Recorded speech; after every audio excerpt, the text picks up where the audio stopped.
Tidak bosan saya membahas terkait bea cukai.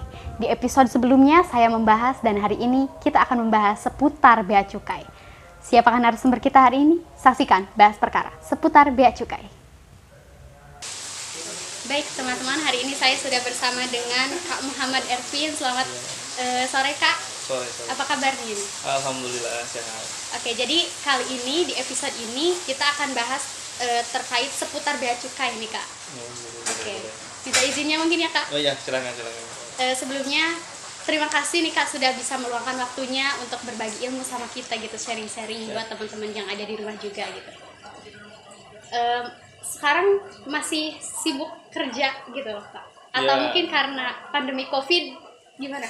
Alhamdulillah kalau kerja masih, bahkan kalau selama COVID malah nambah kerjaan. Oke. Jadi kan kalau sekarang itu ada masanya WFH, work from home, sama work from office. Jadi WFH atau WFO.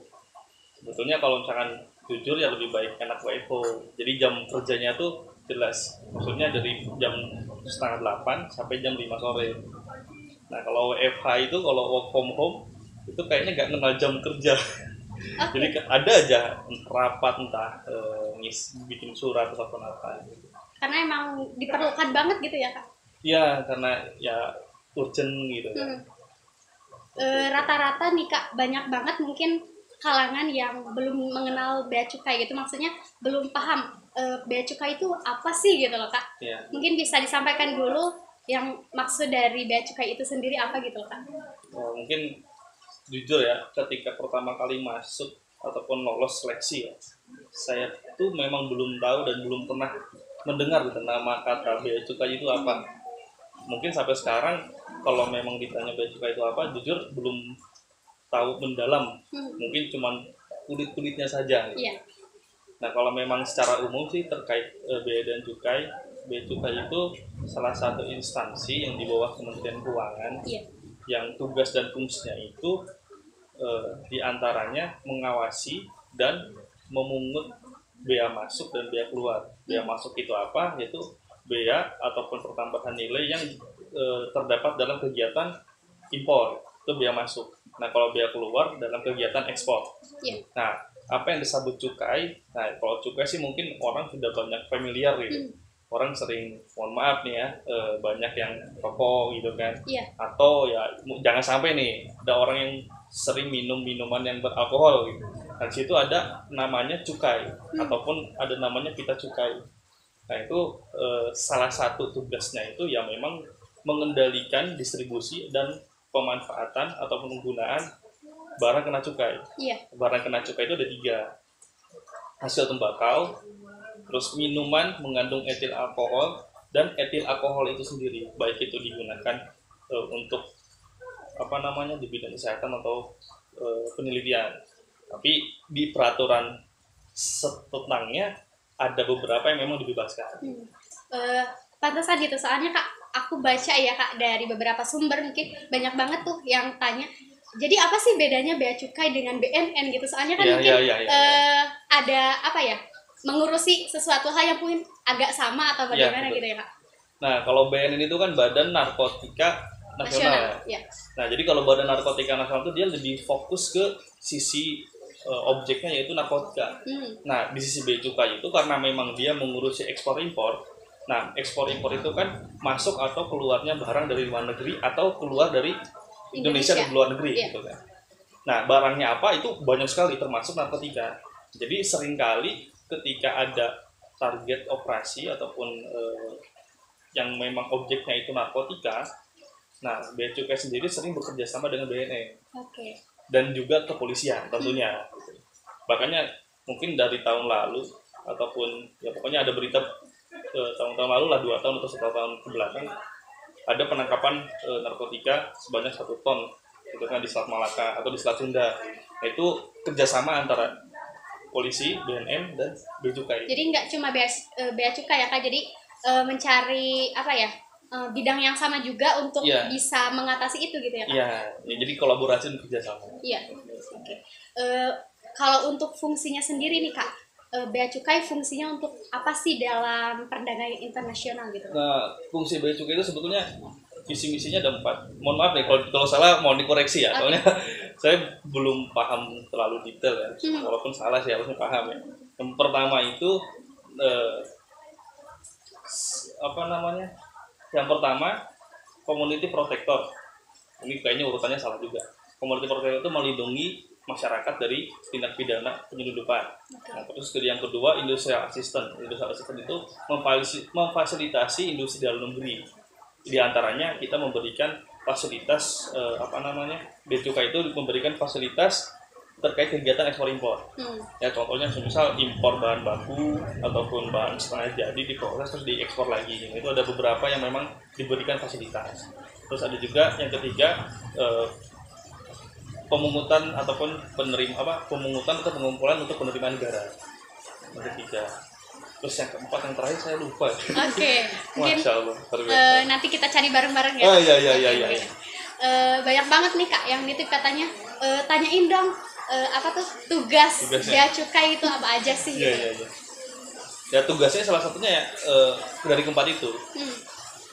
Ya selain itu memang dalam segi pelaksanaan tugasnya sangat beragam. Maksudnya dalam pelaksanaan tugas penerimaan negara, contohnya untuk penerimaan negara banyak yang ditempatkan di bandara atau pelabuhan. Okay. Nah itu di Tasik juga ada sebetulnya. Nah kenapa kok di Tasik ada?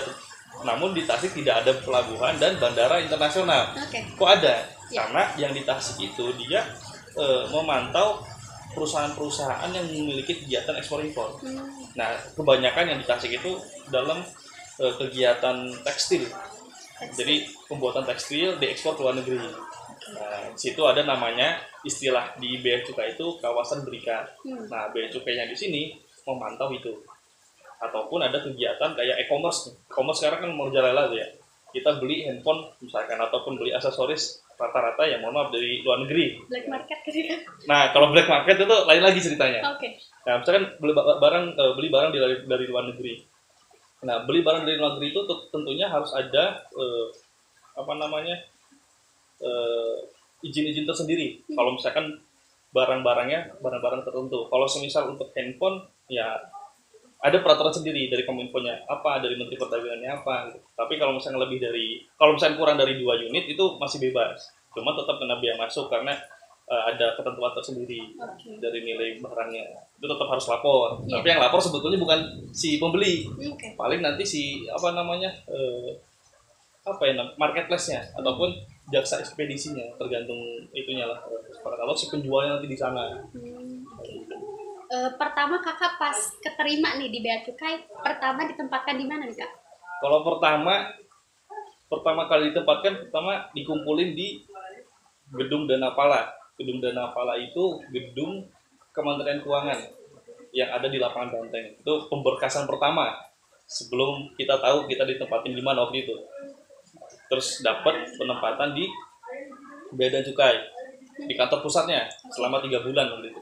1 bulan, mohon maaf. 1 bulan. Setelah 1 bulan di kantor pusat ada penempatan semi definitif namanya di Pangkalan Sarana Operasi Tanjung Priuk. Nah, jadi di Tanjung Priuk, dari kantor pusat ke Tanjung Priuk selama 3 bulan. Cuman dalam perjalanan 3 bulan itu ada tugas-tugas tersendiri, seperti pelatihan. Jadi kan ketika masuk itu ada pelatihan dasar lah untuk kayak kalau masuk sekolah ada MOPD gitu kan. Okay. Nah, itu pun ada juga. Berarti sama ya?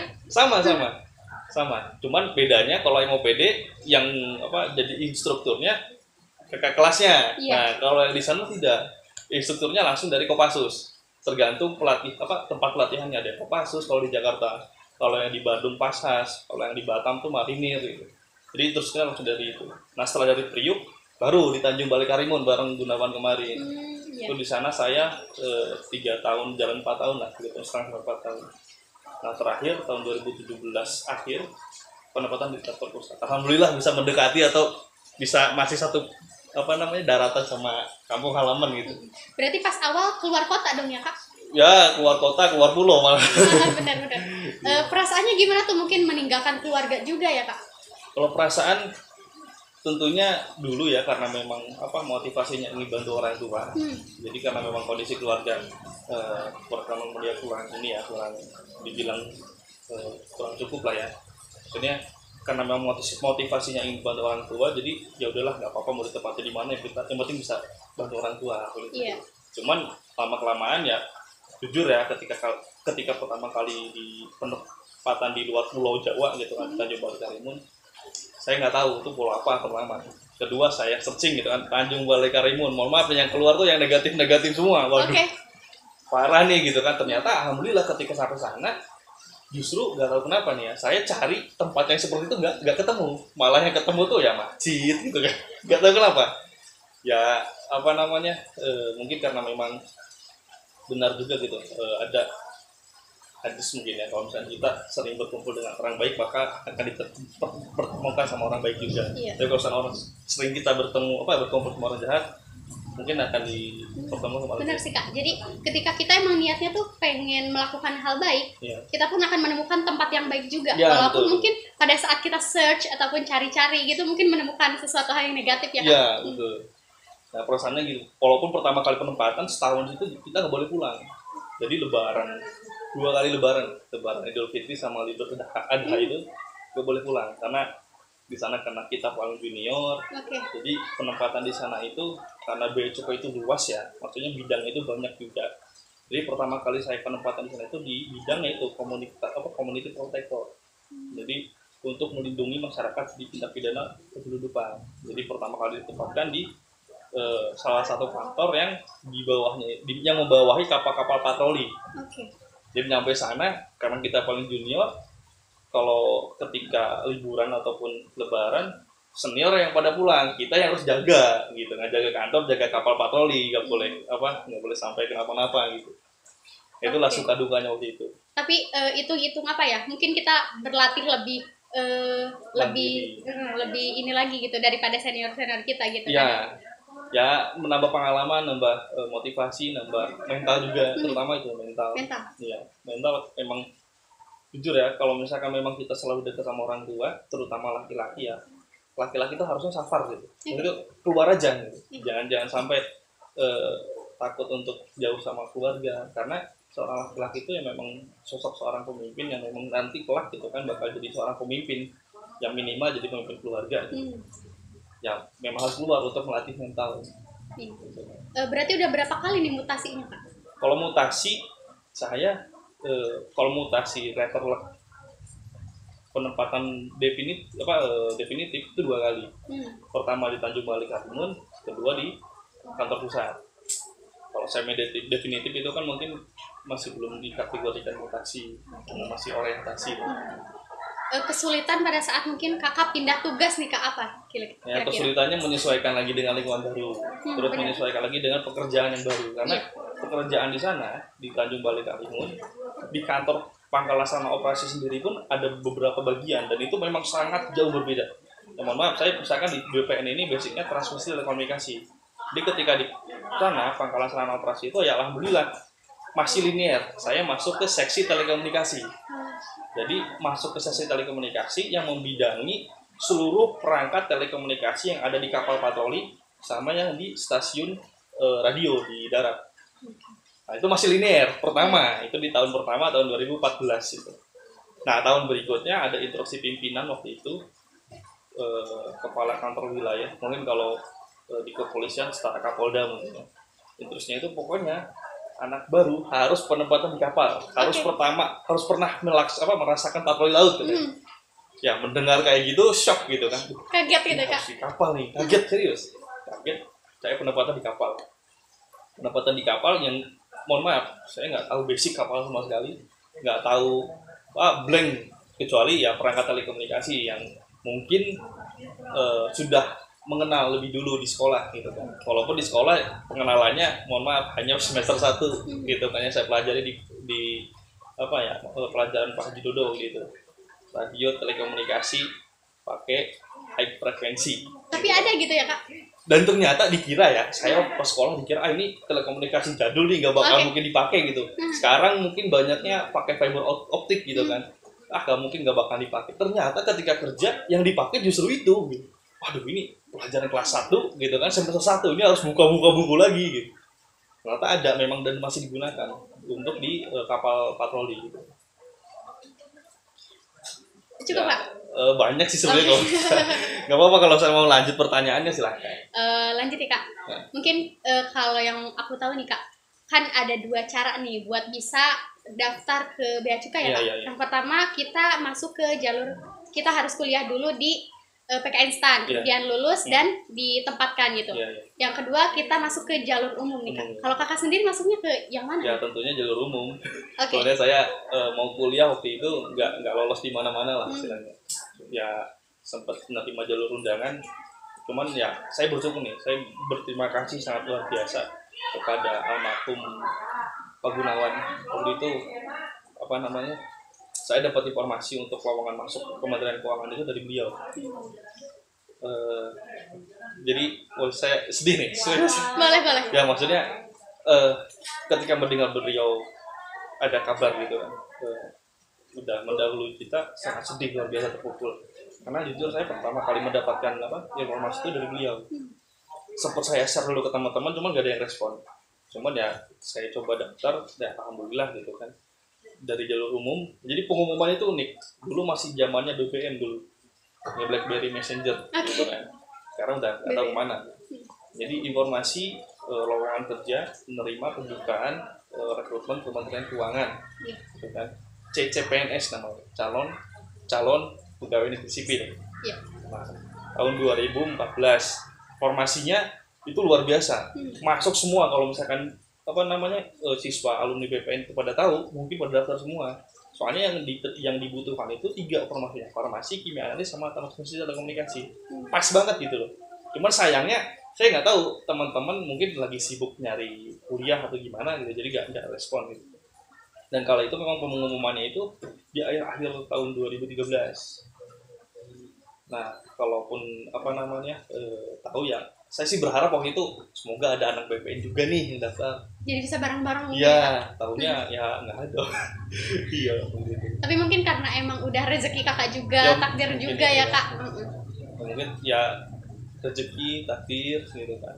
Mungkin ya kalau kita berprasangka-sangka gitu.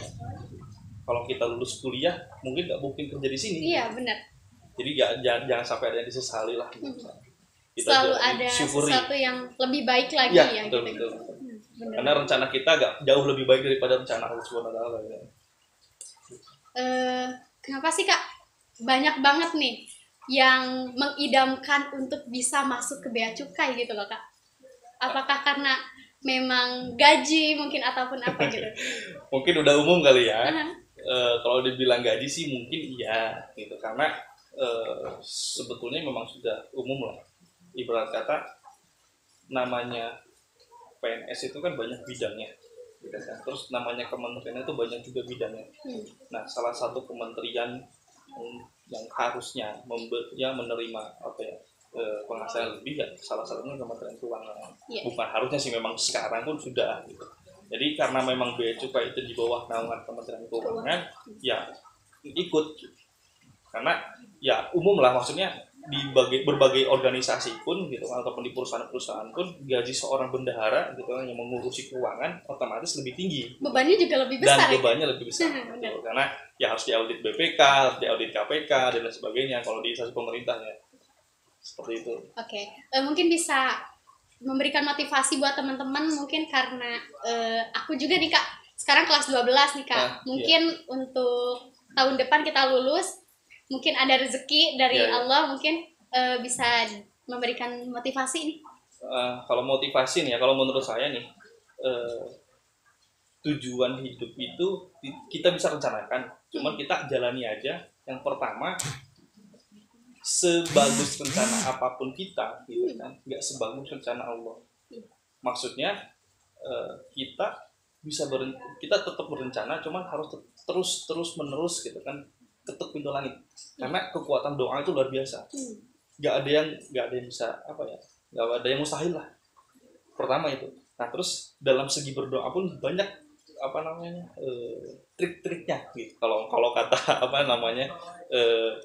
orang-orang teknisi ya, banyak triknya lah gitu. Ya contohnya misalnya nih, ini saya coba dalam segi doa dulu aja mungkin. Nanti dalam jalur masuknya sebenarnya banyak ya, ada 2 tadi. Cuman di luar itu juga ada kalau memang mau masuk PNS. Nah kalau misalnya dalam segi doa, ya salah satunya kita coba berdoa kepada ya Allah Subhanahu Wa Taala. Ya banyak sih waktu-waktu yang memang kita itu dalam berdoa tidak ada hijab gitu. Ya waktunya waktu hari Jumat gitu kan, terus waktu sepertiga malam gitu, terus kalau kondisi gitu kan, kondisi ketika hujan pertama turunnya hujan nggak apa-apa berdoa gitu kan. Nah terus doa orang tua gitu kan, sangat berpengaruh besar. Sangat berpengaruh besar. Jadi ya tetap kita minta doa kepada orang tua, walaupun nggak diminta pun mereka tetap berdoa gitu kan. Cuman dengan kita meminta gitu. Bahasakan itu salah satu usaha kita. Itu. Oke, gak kerasa nih Kak, kita udah di penghujung acara. Makasih sekali lagi sudah bisa berkunjung ke Bahas Perkara gitu loh Kak. Karena ini sebuah penghargaan banget sih buat kita gitu loh Kak. Seorang Kak Ervin yang sibuk mungkin dan ada di luar pulau bisa menyempatkan waktu ke acara Bahas Perkara ini. Terima kasih, semoga yang disampaikan bisa menjadi ilmu yang bermanfaat juga ya Kak. Mungkin ada yang ingin disampaikan kesan-pesannya datang ke acara Bahas Perkara ini Kak? Oh ya, pesan-pesan ya. Kalau pesan-pesan saya merasa senang ya, maksudnya ada wadah bagi teman-teman ataupun para alumni gitu kan yang sudah menjalani hidup gitu ya, lulus dari BPN itu seperti apa ya, dan bisa berbagi. Ya, saya senang banget dan bagus, saya sangat mengapresiasi wadah-wadah ataupun program-program seperti ini. Sebetulnya banyak teman-teman di luar sana gitu kan yang alumni BPN yang memang sukses di bidangnya masing-masing. Maksudnya ada yang linier gitu kan, ada yang memang sangat bertolak belakang gitu dengan apa yang dipelajari. Itu menurut saya perlu diundang gitu. Maksudnya untuk menambah wawasan, menambah ilmu pengetahuan, ternyata yang kita pelajari di sekolah ini tuh bisa loh kita mengantarkan untuk sukses gitu, atau gitu kan, wah ini saya capek banget, saya nggak bisa nih pelajaran ini gitu kan, minder gitu kan, nilai jelek dan sebagainya. Nggak usah khawatir, banyak juga kok yang sukses gitu kan di luar sana tanpa gitu kan mengandalkan ataupun dia tanpa ilmu akademik yang memang kurang gitu ya. Bahaya agak belibet ya, maksudnya gini, banyak teman-teman yang memang sukses di bidangnya masing-masing tanpa ada linear dengan jurusan yang sebelumnya. Karena mungkin setiap orang punya kelebihan dan kekurangannya masing-masing. Jadi gak perlu khawatir, karena ketika kita mau berusaha, berdoa dan juga tawakal, setelah itu kita akan diberi kemudahan mungkin. Betul. Ya tinggal terus gali potensi kita. Kalau misalkan kita punya keahlian di suatu bidang, entah apapun itu bidangnya, entah fotografer, entah editor, entah apa, fokus aja, nggak apa-apa, jangan dengerin kata orang misalkan ya, itu ngapain sih fokus itu, nilai terbengkalai, jangan gitu. Banyak teman-teman satu angkatan terutama, mungkin nanti bisa diundang aja nih, namanya Excel. Kalau nama entertainnya, nama aslinya Ramanda Almurna Arspadinata. Itu sekelas sama saya, dia lagi ikut ajang pencari bakat gitu kan, yang kedua kalinya. Dulu sempat boleh nyebut nama? Boleh. Yang pertama kali kalau nggak salah di The Voice, waktu itu dia terhenti perjuangannya. Sekarang di Indonesian Idol tahun 2020, mungkin udah banyak juga sih yang tahu lah ya. Nah tinggal mohon dukungannya, mohon bantuannya, dan tetap undang karena itu unik. Perjalanan hidupnya unik dan penuh banyak pelajaran. Keren lah pokoknya. Mungkin di lain kesempatan semoga kita masih diberikan kesempatan ya Kak, kita undang gitu loh. Kalaupun mungkin dia punya waktu, mungkin datang kemari, jadi kita sama-sama ada waktu, lebih enjoy lagi ngobrolnya gitu Kak. Sekali lagi makasih Kak. Dan juga buat teman-teman, jangan lupa untuk nonton vlog kami kali ini. Jangan lupa juga untuk like, comment, dan subscribe. Wassalamualaikum warahmatullahi wabarakatuh. Waalaikumsalam.